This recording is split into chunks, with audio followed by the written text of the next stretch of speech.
지난 시간에는 하나님의 자녀들이 연단받는 이유에 대해 말씀드렸습니다. 그런데 많은 경우 하나님께서 연단하셨다 할 수 없는 자신의 죄악으로 인해 당하는 어려움과 환난을 볼 수 있습니다. 하나님은 이유 없이 일방적으로 시험과 연단을 하시는 분이 아닙니다. 하나님께서 독재자처럼 임의로 자녀들을 연단하는 것이 아니라 공의 가운데 연단을 허락하시는 것입니다. 그러므로 연단을 끝내려면 영의 마음을 이루어야 하지요. 오늘 본문을 보면 욥은 자신이 하나님을 얼마나 잘 섬겼었는지를 설명합니다. 욥기 23장 11절에 내 발이 그의 걸음을 바로 따랐으며 내가 그의 길을 지켜 치우치지 아니하였고 말합니다. 여기서 내 발이 그의 걸음을 바로 따랐다 하는 것은 욥이 하나님께 제사를 드려 섬겼다는 것을 말합니다. 또 내가 그의 길을 지켜 치우치지 않았다는 것은 하나님께 제사 드리는 것을 변함없이 꾸준하게 행해 나갔음을 말합니다. 그런데 과연 하나님께서 욥의 제사를 온전히 기쁘게 받으신 것일까요? 구약이 신약의 그림자라고 해서 하나님께서 제사를 드리는 육적인 행위만 받았던 것은 아닙니다. 물론 행위적인 구원의 시대이므로 사람과 사람 사이에서는 행위적으로만 율법을 지켜도 하나님께서 받으셨습니다.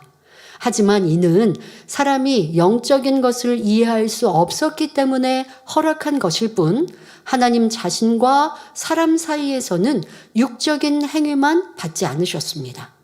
육적인 행위도 보셨지만 그 안에 마음, 중심, 영적인 것도 원하셨다는 것입니다.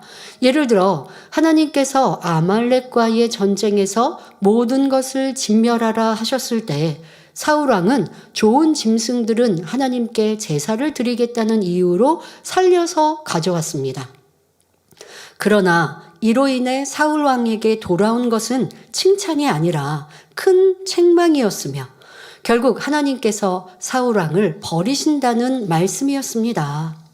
육적으로 보면 좋은 소나 양을 잡아와서 하나님 앞에 제사 드리려 했는데 왜 하나님께서 사울을 버리셨을까요?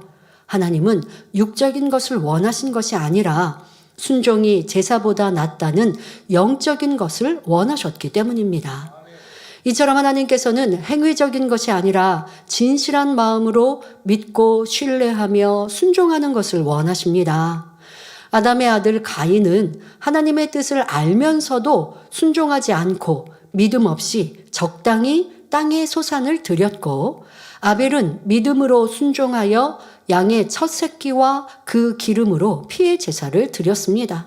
이 하나님께서는 아벨과 그 제물만 받으시고 가인과 그 제물은 연락하지 않으셨지요. 가인은 육적인 제사를 드린 반면 아벨은 하나님께서 원하신 피의 제사, 곧 영적인 제사를 드렸기 때문입니다. 아벨이 드린 피의 제사는 오늘날 신령과 진정으로 드리는 영적 예배입니다. 반면 가인이 자신이 보기 좋은 대로 드린 육적인 제사는 형식적으로 시간만 때우는 예배, 더 나아가 마음을 변화시키지 않고 세상과 짝하면서 교회에 출석만 하는 형식적인 신앙생활을 의미합니다. 우리가 단지 행위적인 열심으로 교회에 다니고 예배에 참석한다고 해서 하나님께서 받으시는 것이 아닙니다. 곧 성경 66권 말씀에 순종하여 하나님의 뜻대로 살아가는 것, 그리하여 마음 안에 악을 버리고 선과 진리로 채우는 것, 이것이 바로 하나님께서 우리에게 원하시는 산 제사요, 피의 제사입니다. 아브라함은 죽은 자도 살리시는 하나님을 믿었기 때문에 독자 이삭을 드리라는 시험도 아멘으로 순종하여 복의 근원이자 믿음의 조상이 되었습니다. 엘리야도 이방 선지자들과 대결할 때 먼저 하나님께 온 마음과 정성을 다해 믿음으로 제단을 쌓았습니다. 3년 반 동안 가뭄이 계속되었으므로 가장 귀한 것은 물인데 엘리야는 그 귀한 물을 통 4세, 3번씩이나 곧 12통을 제단에 바치는 믿음을 내보여 오직 하나님을 기쁘시게 해 드렸지요. 이처럼 아브라함과 엘리야가 하나님께 제사할 때 그들에게는 참으로 믿는 영적인 믿음이 있었습니다. 자, 그러나 욥은 믿음이 아닌 생각 속에서 행위적인 제사를 참으로 열심히 드렸던 것이지요. 게다가 욥은 평소에 자신의 인격을 애써 지켜 나갔으며 행위적으로는 흠이 없었으므로 스스로 마음속에 악을 발견할 수가 없었습니다. 그러니 하나님께서는 연단을 허락하심으로 욥의 마음속의 악들을 드러나게 하시는 중입니다. 결국에는 욥 스스로 나는 의인이 아니고 죄인이다 라고 깨우쳐 통회자복하게 하심으로 참다운 영의 제사를 드릴 수 있도록 인도하고 계십니다. 자, 이어지는 본문을 보면 욥은 자신이 살아온 삶에 대해 얼마나 당당한 자부심을 갖고 있는지 알 수 있습니다. 욥기 23장 12절에 내가 그의 입술의 명령을 어기지 아니하고 일정한 음식보다 그 입의 말씀을 귀히 여겼구나 말합니다. 그런데 이는 앞뒤가 맞지 않는 말입니다. 욥은 바로 얼마 전까지만 해도 욥기 23장 2절에 내가 오늘도 혹독히 원망하니 받는 재앙이 탄식보다 중함이니라 말하지 않았습니까? 이처럼 하나님을 혹독히 원망하면서도 지금 고백하는 말은 자신은 하나님 명령을 지켰고 그 입의 말씀을 귀히 여겼다고 말하고 있으니 얼마나 자신을 알지 못하는 모습입니까? 사람이 속으로 아무리 상대를 미워해도 겉으로는 당신을 사랑합니다 라는 말로 상대를 속일 수 있습니다. 그러나 하나님께서는 중심을 보심으로 알맹이 없는 껍데기 사랑이 아니라 진실한 마음의 향을 받으시는 것입니다.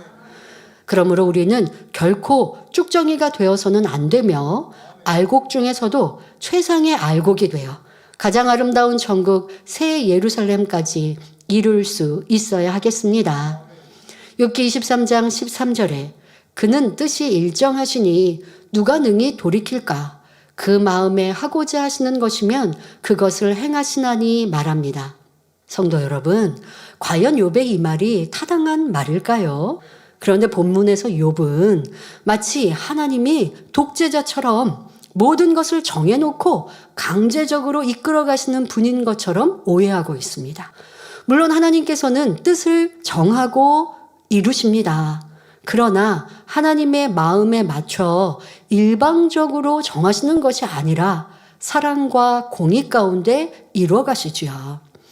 하나님 마음대로 정하고 자기 유익에 맞지 않으면 없애버리는 그런 악한 분이 아닙니다. 하나님께서는 말씀으로 천지 만물을 창조하시고 우주 만물과 세계 역사, 인류의 생사화복을 주관하시는데 결국 이 모든 것은 하나님의 유익을 위해서가 아니라 바로 우리 인생들을 위한 경작의 섭리입니다. 악을 미워하시기 때문에 사람이 악한 길로 갈 때 경고도 하시고 징계도 허락하시지만 누구든지 중심에서 회개하고 악에서 돌이키면 이내 용서하시는 사랑의 하나님이시지요. 자, 대표적인 예로 니느웨 백성을 들 수 있지요. 요나서 3장을 보면 하나님께서는 40일이 지나면 니느웨 성이 무너지리라 요나를 통해 예언하게 하셨습니다. 이 예언을 들은 니느웨 왕은 백성들과 더불어 금식하고 악에서 떠나 돌이켜 회개했지요. 하나님께서는 이런 겸비한 모습을 보시고 뜻을 돌이켜 재앙을 거두어 주셨습니다.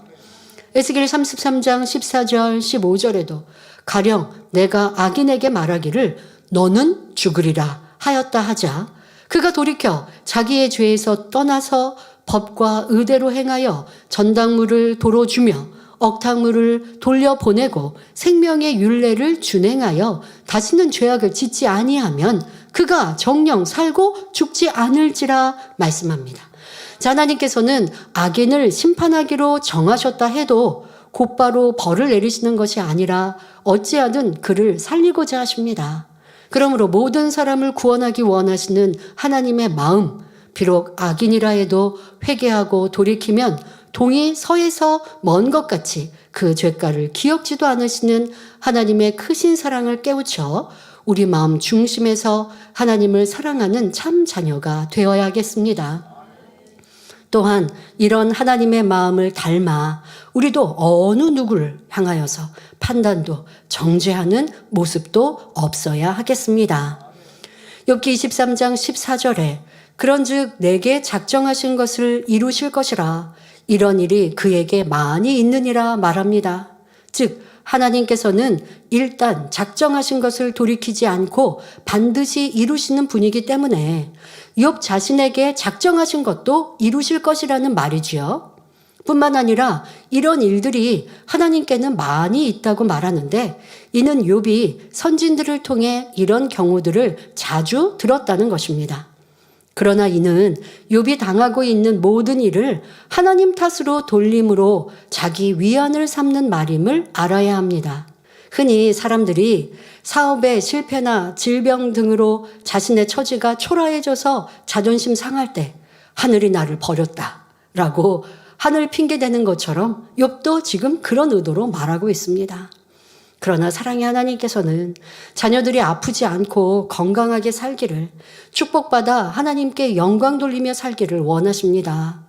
욥의 경우도 하나님께서는 신속히 깨닫고 회개함으로 축복받기를 원하시는데 욥은 마치 하나님께서 독재자처럼 마음대로 작정하시고 자신에게 고통을 주시는 것처럼 오해하고 있습니다.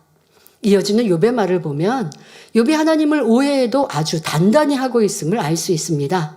욥기 23장 15절에 그러므로 내가 그의 앞에서 떨며 이를 생각하고 그를 두려워하는구나 말합니다.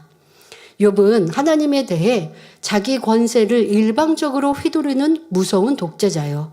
나쁜 하나님이라고 오해하였기에 그 앞에서 떨며 두려워할 수밖에 없었습니다. 자신은 아무런 죄가 없는데 하나님께서 일방적으로 작정하셔서 고난의 구렁텅이로 몰아넣어 버렸다고 생각하니 하나님이 너무나 두려웠던 것입니다. 욥은 시험환난을 당하기 전에도 하나님이 무서워서 번제를 드리는 육적인 신앙이었습니다. 그러니 욥기 3장 25절에 나의 두려워하는 그것이 내게 임하고 나의 무서워하는 그것이 내 몸에 미쳤구나 말하는 것을 볼 수 있었지요. 오늘날도 주일 예배를 안 드리면 하나님이 징계하실까 봐 두려워서 예배를 드리는 분이 있다면 욥처럼 육적인 신앙임을 알아야 합니다. 어떤 어려운 일을 당했을 때 하나님이 왜 이러실까, 왜 저러실까 불안해하며 두려워하지 말고 하나님께 맡길 수 있어야 합니다. 욥기 23장 16절에 하나님이 나로 낙심케 하시며 전능자가 나로 두렵게 하시나니 말합니다. 욥은 하나님이 일방적으로 결정하여 자기를 이렇게 낙심하게 하고 고통스럽게 만드셨으므로 두려운 하나님이라 말하고 있습니다. 이는 나를 정금같이 나오도록 단련하신다고 했던 말이 전혀 믿음의 고백이 아니었음을 다시 드러내고 있지요. 욥은 지금 마음이 뒤틀린 상태에서 앞뒤가 맞지 않는 말이 계속 나오고 있습니다. 우리의 신앙에서도 어떤 때는 믿음으로 고백했다가 어떤 때는 낭만과 근심을 하고 있다면 이는 참 믿음이 아님을 알아야 합니다. 이어지는 본문을 보면 욥은 자신이 낙심하고 두려운 이유를 말하고 있습니다. 욥기 23장 17절에 이는 어두움으로 나를 끊지 아니하셨고 흑암으로 내 얼굴을 가려우지 아니하셨음이니라 말합니다. 여기서 어두움은 곧 죽음을 말하며 흑암이란 음부로 내려가는 것을 말합니다. 욥이 낙심하고 두려워하는 까닭은 하나님께서 죽음으로 모든 것을 끝내지 않고 욥의 생명을 보존하여 계속 고통받게 하시기 때문이라는 것입니다. 또 앞으로도 살아있는 동안 계속될 고통을 생각하니 두렵고 그러니 차라리 죽는 것이 더 낫다는 표현을 하고 있는 것입니다. 이것이 바로 진리를 아는 사람과 모르는 사람의 차이지요. 하지만 천국과 지옥이 분명히 있음을 알고 하나님의 사랑과 능력을 믿는 우리 성도님들이라면 어떤 어려움이 닥친다 해도 욥과 같은 말을 해서는 안 됩니다. 욥은 하나님을 두려워하는 마음으로 제사를 드리며 섬겨왔습니다. 그래서 하나님은 두려움이 아닌 사랑함으로 섬기는 관계가 될 수 있도록 지금 욥을 이끌고 계십니다. 요한일서 3장 21절 22절에 사랑하는 자들아 만일 우리 마음이 우리를 책망할 것이 없으면 하나님 앞에서 담대함을 얻고 무엇이든지 구하는 바를 그에게 받나니 이는 우리가 그의 계명들을 지키고 그 앞에서 기뻐하시는 것을 행함이라 말씀합니다. 하나님이 두려운 것은 하나님 말씀 안에 살지 못하기 때문임을 알아야 합니다. 그러므로 우리 성도님들은 하나님을 두려워할 것이 아니라 계명들을 지켜 행함으로 하나님을 기쁘시게 하며 담대함을 얻어 구하는 것마다 응답받아 영광 돌리는 삶을 사시기를 주님의 이름으로 축원합니다.